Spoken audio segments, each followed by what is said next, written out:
A to Z technical institute Lucknow से। तो आज मैं आपको बताने जा रहा हूँ विंडो एसी में स्विच कैसे काम करते हैं। स्विच काम करने के तरीके दो तरह के होते हैं। जो हमारे एमसीयू को जो सप्लाई पहुँचती है वो सप्लाई निगेटिव सप्लाई भी हो सकती है और पॉजिटिव सप्लाई भी हो सकती है। पॉजिटिव सप्लाई को समझने के लिए एक यहाँ के ऊपर जो एक सर्किट बना रहता है, ये हमारा पॉजिटिव 5 वोल्ट है जिससे सप्लाई ये निकलेगी और ये सप्लाई हमारे डायरेक्ट एमसीयू को चली जाती है। लेकिन इसी सप्लाई को ट्रांसफ़र किया जाता है एक रेजिस्टेंस के द्वारा जो निगेटिव सप्लाई से स्विच कनेक्ट करता है। तो ये एक रेजिस्टेंस और ये रेजिस्टेंस हमारी मिलके एक पुल अप रेजिस्टेंस का काम करती है। पुल अप रेजिस्टेंस वो होती है कि यानी जो वोल्टेज को अप करे। अप का मतलब होता है कि जो वोल्टेज आ रही उस वोल्टेज को जब अप करेगी तो वो हमारी पॉजिटिव रेजिस्टेंस से अटैच होगी। इस वजह से उसको पुल अप रेजिस्टेंस कहा जाता है कि यानी वो उसको पुश कर रही है वोल्टेज को बढ़ाने के लिए। ये रेजिस्टेंस काम कैसे करती है? जो 5 वोल्ट सप्लाई हमारी है वो एक रेजिस्टेंस के द्वारा, ज़्यादातर ये रेजिस्टेंस हमारी 10K की होती हैं। ये 10K की रेजिस्टेंस हम एमसीयू को भेज दिया जाता है। तो ये 5 वोल्ट हमारी डायरेक्ट एमसीयू को जाती रहती है जब तक कि इस रेजिस्टेंस पे कोई दूसरा लोड नहीं आता है। तो ये रेजिस्टेंस हमारी 10K की वैल्यू जो यहाँ पे लगी हुई है, ये 10K जब तक हम इस रेजिस्टेंस के ऊपर लोड नहीं डालेंगे तब तक ये करंट हमारा 10 वोल्ट जो 5 वोल्ट यहाँ निकाल रहा है, ये 5 वोल्ट डायरेक्ट यहाँ तक पहुँचता रहता है। यानी एमसीयू को पता चलता रहता है कि अभी यहाँ पे 5 वोल्ट करंट आ रहा है। तो एमसीयू हमारी नॉर्मल मोड में रहती है। अगर हम इनमें से कोई भी स्विच को ऑन करते हैं या दबाते हैं, जैसे कि अगर इसमें 4 स्विच या 5 स्विच लगे हुए हैं, हर स्विच को इसी 5 वोल्ट के एक रेजिस्टेंस से कनेक्ट कर दिया जाता है। ये रेजिस्टेंसों की वैल्यू जो है वो अलग अलग होती है। जैसे R10 है, R11, R12, R13, इनकी वैल्यू अलग अलग होगी। अलग अलग वैल्यू इस हिसाब से रखी जाती है कि जैसे ही हमारी निगेटिव सप्लाई जो स्विच के दूसरे पॉइंट हैं उनसे कनेक्ट रहते हैं, निगेटिव से कनेक्ट रहती है, और जैसे ही हम इस स्विच को ऑन करेंगे तो निगेटिव सप्लाई हमारी इस रेजिस्टेंस से होते हुए यहाँ इस पॉइंट तक पहुँचती है जहाँ पे हमारी पुल अप रेजिस्टेंस लगी हुई है। अब ये पुल अप रेजिस्टेंस, अगर ये यहाँ पे जो रेजिस्टेंस R10 है, अगर इसका मान हमारा 1.5 किलो ओम है, तो जो रेजिस्टेंस यहाँ पे लगी हुई है और ये 10 किलो ओम की रेजिस्टेंस लगी है, और जैसे ही हम इस स्विच को ऑन पुश करेंगे, इस पुशिंग पे वोल्टेज जो है वो हमारी यहाँ आके जो 5 वोल्ट जा रही थी वो वोल्टेज हमारी 3.5 वोल्ट हो जाएगी जब हम इस स्विच को पुश करेंगे। तो जैसे ही पुश करेंगे तो ये रेजिस्टेंस हमको पॉजिटिव नीचे की तरफ प्रेशर मारेगी और ये निगेटिव जो है इसको ऊपर की तरफ प्रेशर मारेगी। तो इन दोनों की जो डिफरेंस आता है वो डिफरेंस हमारा 3.5 वोल्ट का इस एमसीयू आईसी को पहुंचेगा। 3.5 वोल्ट जैसे ही 3.5 वोल्ट का वो एमसीयू को पहुंचेगा तो एमसीयू के अंदर ऑलरेडी अंदर एक प्रोग्राम फीड है कि 3.5 वोल्ट इस पॉइंट पर आएगी तो हमको पावर को ऑन करना है। तो जैसे ही 3.5 वोल्ट इसको पुश करेगी, यहाँ पहुँचेगी, ये अपने आप पीसीबी ऑन हो जाएगी।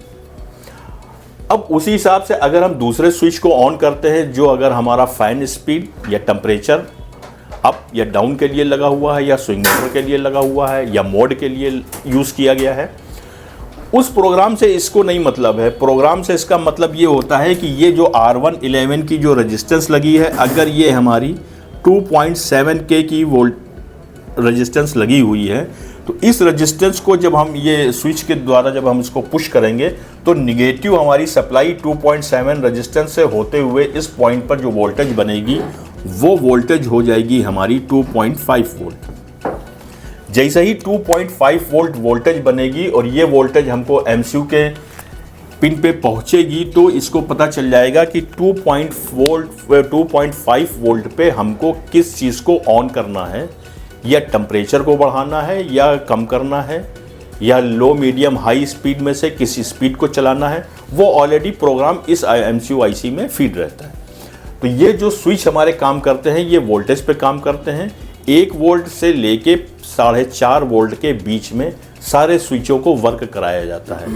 इसको वर्क कराने के लिए ये रेजिस्टेंस है, इनकी सबकी वैल्यू अलग अलग बनाई जाती है कि किस वोल्टेज पे कौन सा स्विच काम करेगा और किस वोल्टेज पे कौन सी वोल्टेज बाहर निकलेगी। तो 1 वोल्ट से लेके 4.5 वोल्ट तक, क्योंकि 5 वोल्ट तो ऑलरेडी उसको मिल रही है, तो 4.5 वोल्ट तक हमारा ये काम करेगा और 1 वोल्ट तक हमारे स्विचेस काम करेंगे। तो 1 वोल्ट से लेके 4.5 वोल्ट तक हमारे ये स्विच काम करते हैं जो MCU को बताते रहते हैं। अब हर स्विच के लिए वोल्टेज अलग अलग होती है। अगर 1 वोल्ट पहुंचेगी तो हो सकता है वो पावर को ऑन करने के लिए हो, 1.5 वोल्ट पहुंचेगी हो सकता है वो फैन मोटर को चलाने के लिए हो, 2 पॉइंट पहुंचेगी वो हो सकता है कि स्पीडें मैनेज करने के लिए हो, लो मीडियम हाई, उनमें से कोई भी एक स्पीड चलेगी। तो इस हिसाब से ये एक रेजिस्टेंस डिवाइडर लगा के पुल अप रेजिस्टेंस लग के ये हमारा सर्किट इतना कंप्लीट होता है जो MCU IC को जाता है। तो ये होता है हमारा स्विच सेक्शन। बस इसी में ही फिर अब हमारा जो चालू होता है वो होता है डिस्प्ले। डिस्प्ले के अंदर ये जो हमारे 88 का बना रहता है, जिसके अंदर नंबर हमारे लिख के आते हैं। ये नंबर की जो डिस्प्ले आती है उसमें आपको मिलेंगे, एक साइड 5 वायर होंगी, एक साइड 6 वायर होंगी, या दोनों साइडें 6 वायर होंगी, जिसके अंदर एक वायर हमारी डमी पड़ी रहती है। इसमें 11 पिनों का यूज़ किया जाता है। 11 पिनों में से 8 पिनों का यूज़ किया जाता है। वो 8 पिनें हमारी MCU IC से कनेक्ट होंगी। MCU IC से कनेक्ट होने के लिए उनके बीच में हर पिन पे एक रेजिस्टेंस लगी होगी, क्योंकि MCU IC जो हमारी वर्क कर रही है वो कर रही है 5 वोल्ट पे, और जो डिस्प्ले है उसके अंदर जो LED लगी हुई हैं वो LEDयाँ काम करती हैं 3 वोल्ट पे। तो ये MCU IC जो आउटपुट निकालेगी वोल्टेज वो करीब 3.5 से 4 वोल्ट होती है। उस 3.5-4 वोल्ट को ड्रॉप करने के लिए हर पिन पे एक रेजिस्टेंस लगाई जाएगी। ये रेजिस्टेंस की जो वैल्यू होती है वो हमारी 220 ओम्स या 330 ओम्स या 150 ओम्स। 150 ओम्स से सब ज़्यादा लगी होंगी, उनसे कम नहीं होंगी, और 330 ओम्स से ऊपर नहीं होंगी, उसके अंदर ही होंगी। अब इसमें वैल्यू अलग अलग भी हो सकती है, किसी की 220 ओम्स हो सकती है, किसी की 330 ओम्स हो सकती है, किसी की 1.5 ओम्स हो सकती है। अगर ये हमारी रेजिस्टेंस कोई भी एक ख़राब हो जाएंगी या वोल्टेज नहीं निकलेगी तो इस डिस्प्ले पे जो LEDयाँ लगी हैं वो LED एक कर नहीं जलेगी। हर LED के लिए अलग अलग रेजिस्टेंस दी हुई है। तो जब हम रिमोट से इसको कमांड देते हैं, रिमोट हमारा कैसे काम करेगा, ये हमारा IR लगा हुआ है। IR के अंदर ये हमारा पहला वाला जो पॉइंट होता है, ये बीच वाला, ये जो बीच का होता है ये माइनस होता है। तीसरा वाला पॉइंट के ऊपर 5 वोल्ट डायरेक्ट आती है, और जो पहला पॉइंट होता है ये हमारा आउट पिन कहलाती है। जैसे ही हम रिमोट से इसको सिग्नल भेजते हैं तो ये IR हमारा इस रिमोट सिग्नल को रिसीव करता है। रिसीव करने के बाद में ये आउटपुट के ऊपर उस सिग्नल को भेज के MCU तक पहुंचाता है एक रेजिस्टेंस के द्वारा। जैसे ही हम रिमोट से ऑन करेंगे, वो ऑन होने पे जो करंट, वो जो फ्रिक्वेंसी निकली है उस फ्रिक्वेंसी को ये IR हमारा सेंस करेगा कि वो फ्रिक्वेंसी कितनी आई थी। वो MCU को भेज देता है कि इसके ऊपर 10 मेगाहर्ट्ज़, 8 मेगाहर्ट्ज़, 4 मेगाहर्ट्ज़ जो भी फ्रिक्वेंसी आ रही है उस फ्रिक्वेंसी पे ये MCU काम करता है कि ये फ्रिक्वेंसी किस काम के लिए आई है। वही फ्रिक्वेंसी जैसे ही इसके अंदर जाती है वो अपनी काउंटिंग करता है। काउंटिंग करने के बाद में वो सिग्नल दे देता है कि पावर ऑन हो गई है, या पावर ऑफ का फ्रिक्वेंसी आई थी, या मोड की आई थी जिसमें कूल मोड, हॉट मोड और ड्राई मोड होता है, या लो मीडियम हाई इसकी स्पीड की फ्रिक्वेंसी आई थी। वो इसके अंदर ऑलरेडी प्रोग्राम पहले से फीड रहता है। तो जो भी हम रिमोट से जो बटन को दबाते हैं, अगर पावर को दबा रहे हैं तो पावर की फ्रिक्वेंसी कुछ और होगी, टेम्परेचर को दबा रहे होंगे तो टेम्परेचर की फ्रिक्वेंसी कुछ और होगी, और अगर हम टेम्परेचर डाउन की दबा रहे हैं तो उसकी फ्रिक्वेंसी कुछ और होगी, फ़ैन की दबा रहे हैं तो फ़ैन की फ्रिक्वेंसी कुछ और होगी। इस तरीके से ये सारी फ्रिक्वेंसियाँ ये IR कैच करके इस MCU को देता है। MCU जो है इस फ्रीक्वेंसी को काउंट करता है और काउंट करने के लिए इसके ऊपर एक ये क्रिस्टल लगा होता है। ये हमारा जो क्रिस्टल लगा हुआ है, ये क्रिस्टल इस फ्रीक्वेंसी को काउंट करता है कि कितनी फ्रीक्वेंसी आई है। उसके बाद में जो फ्रीक्वेंसी आई है उसी फ्रीक्वेंसी को वो इस MCU IC को वापस दे देता है कि ये हमारी फ्रीक्वेंसी आई थी, इसको इतने काउंटिंग मिली हैं और ये काउंटिंग हमको इसको रिटर्न दे रहे हैं। तो अगर हम क्रिस्टल को चेक करते हैं तो क्रिस्टल के ऊपर एक साइड में हमको कम वोल्टेज मिलेगी, अगर 1 वोल्ट होगी तो दूसरी साइड में 1.2 वोल्टेज होगी। तो जिधर हमारी कम वोल्टेज होती है वो हमारी इनपुट पिन होती है, और जिधर हमारी आउट हो रही होती है यानी जिधर वोल्टेज ज़्यादा होती है उधर हमारी आउट पिन होती है।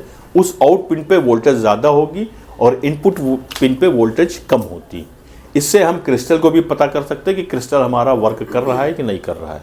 अगर क्रिस्टल वर्क नहीं करेगा तो हमारा MCU नहीं काम करेगा, क्योंकि इस फ्रीक्वेंसी पे हमारा MCU काम करता है, उसी फ्रीक्वेंसी को ये हमारा क्रिस्टल मैकअप यानी कि बना के रखता है कि इस फ्रीक्वेंसी को डिस्टर्ब नहीं होने देगा, जिससे हमारे इसके MCU को वर्किंग में कोई परेशानी ना हो।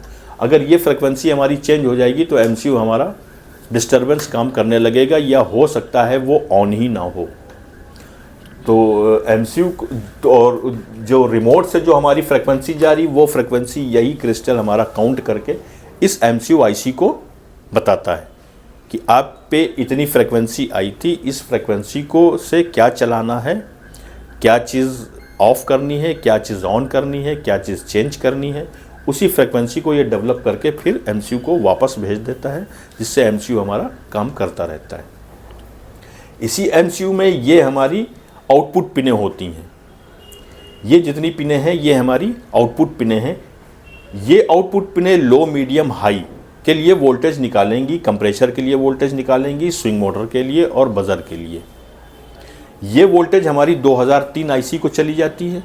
यही 2003 IC फिर आगे जो माइनस वोल्टेज निकालती है वो रिलों को चलाती है। 1 बाई 1 वैसे ही रिले चलेंगी, जो कमांडिंग जिसको मिलती जाएगी वो कमांडिंग से वो रिले ऑपरेट होती जाएगी। अब आता है हमारा रूम सेंसर और कॉइल सेंसर। किसी विंडो में हमारे रूम सेंसर, कॉइल सेंसर दोनों होते हैं, किसी में सिर्फ हमारा रूम सेंसर होता है, कॉइल सेंसर नहीं होता है। रूम सेंसर उस सेंसर को कहते हैं जो हमारे रूम के टेम्परेचर को समझे और बताए इस IC को कि हमारा रूम टेम्परेचर जो है वो हाई है या लो है, जिसके अकॉर्डिंग हमारा कंप्रेसर चलता और बंद होता है। और कॉइल सेंसर वो होता है, कॉइल सेंसर हमारा जो गैस चल रही है कंप्रेसर से, जो गैस हमारे कूलिंग कॉइल पे आ रही है, उस कूलिंग कॉइल में क्या टेम्परेचर आ रहा है उस टेम्परेचर को मेंटेन करने के लिए हमारा कॉइल सेंसर काम करता है। कॉइल सेंसर का काम ये होता है कि उस कॉइल पे बर्फ़ नहीं आनी चाहिए। अगर बर्फ़ आ रही है तो ये कंप्रेसर को ऑफ़ कर देगा, क्योंकि इसका टेम्परेचर बहुत लो हो जाता है, जिससे कि लो होने की वजह से वो सेंस कर लेता है कि या तो गैस कम है या गैस ज़्यादा है, या हमारे कहीं चोकिंग हो रही है जिससे कि आइस जम रही है। उस आइस को न जमने दे, जिससे कि एयर हमारी बाहर नहीं निकलेगी, तो वो हो सकता है नुकसान करे, जिसकी वजह से वो कंप्रेसर को ऑफ़ कर देता है कि अगर ऑफ़ हो जाएगा तो जब कंप्रेसर हमारा नहीं चलेगा तो कॉइल पे बर्फ़ नहीं आएगी और ये हमारा प्रॉपर काम करता रहेगा। तो इस वजह से कॉइल सेंसर और रूम सेंसर दो लगते हैं, लेकिन किसी में खाली रूम सेंसर से ही काम चल जाता है, तो उन लोग खाली रूम सेंसर से ही यूज़ कर लेते हैं। कंप्रेसर की सेफ्टी का ध्यान नहीं रखते कि अगर आइस जम जाएगी तो कंप्रेसर क्या करेगा। तो अब अगर रूम सेंसर की हम बात करें और कॉइल सेंसर की बात करें तो इनको एक एक रेजिस्टेंस से पॉजिटिव सिरे से जोड़ा जाता है। रेजिस्टेंस कॉइल सेंसर और रूम सेंसर को पॉजिटिव जो 5 वोल्ट आ रही है उसमें एक रेजिस्टेंस लगा के उस सेंसर को जोड़ा जाएगा। इसमें भी 2 रेजिस्टेंस लगी होती हैं जो कहलाती हैं पुल अप रेजिस्टेंस। ये रेजिस्टेंस हमारी और ये रेजिस्टेंस हमारी मिलके एक पुल अप रेजिस्टेंस का काम करती हैं। ये रेजिस्टेंस, क्योंकि जो हमारा सेंसर काम कर रहा होता है उसकी जो वैल्यू होती है वो 10K की वैल्यू होती है, 10K से 5K की वैल्यू होती है। तो वो खुद एक रेजिस्टेंस होता है, लेकिन जब ये टेम्परेचर घटता या बढ़ता है, घटेगा तो इसकी वैल्यू बढ़ती जाएगी और जब कम होगा टेम्परेचर तो इसकी वैल्यू घटती जाएगी। उसके अकॉर्डिंग ये जो हमारी रेजिस्टेंस हैं जो पुल अप का काम कर रही हैं, ये रेजिस्टेंस उस कॉइल सेंसर के ऊपर की वोल्टेज को अप एंड डाउन कराती रहती हैं। तो जो रूम सेंसर होता है और कॉइल सेंसर होता है, उसके ऊपर जो हमारी वोल्टेज आ रही होती है वो आ रही होती है 2.2 वोल्ट। अगर ये वोल्टेज हमारी कम होती जाएगी तो उतनी देर तक कंप्रेसर ऑपरेट करता रहेगा। जैसे ही ये वोल्टेज के आगे वोल्टेज बढ़ना शुरू होगी तो हमारा टेम्परेचर सीज़न शुरू हो जाता है। उस सीज़न में होता यह है कि वो कंप्रेसर उतनी देर चलेगा जितना टेम्परेचर हमने रिमोट से लगा रखा है। मिनिमम वोल्टेज जो है वो हमारी 2.2 वोल्ट है।